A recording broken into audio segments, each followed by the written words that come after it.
Anyone that's had one of those dreams as a kid, standing on the roof and just being able to launch off, fly, that's the best way of describing it. It's dreamlike. It's incredibly noisy, but dreamlike.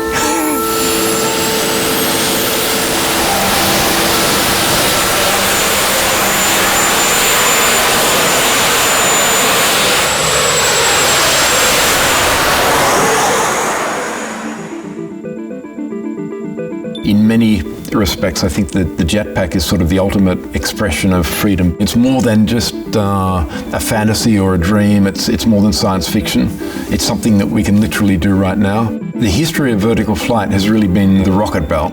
And when a lot of people think about the rocket belt, it was Lost in Space, the Jetsons. I think Gilligan's Island, they flew a rocket belt on that. Thunderball, James Bond and what have you. But Nelson, my partner, worked on that. Nelson Tyler, my design and engineering partner, he's like one of the original Wright brothers. My dream was to be able to strap something on and go fly. I can tell you how it started. I was about 10 or 11 years old, and Buck Rogers was on the radio. And Buck and his girlfriend came out of a spaceship and flew with jetpacks down to this evil planet. At that point, at 11 years old, decided I had to have a jetpack. So when you think about it, I've actually been working on it on and off for 70 years. And I'm still working on it, but it's sort of hard to believe it's actually here.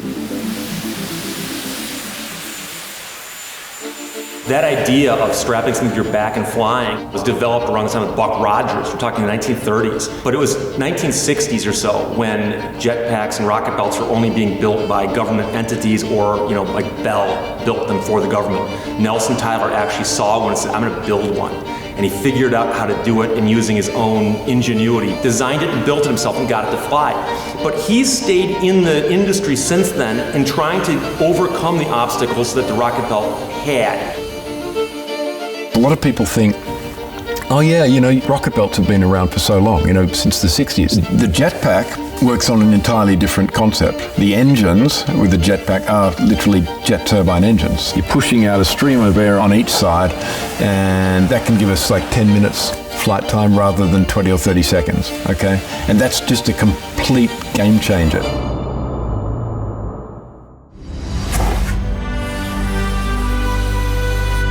This is the beginning of something that's going to be around for eternity, and it's only going to get bigger from here. This concept of personal vertical takeoff and landing. What we've created is really just the first tiny little micro step. My dream was so that I could just go fly, and I did that dream, and it finally happened, and now I want other people to do it. It all ties back to the old serials where the hero gets to strap on the jetpack and save the day. And I'm ready to save the day with my jetpack. How about you?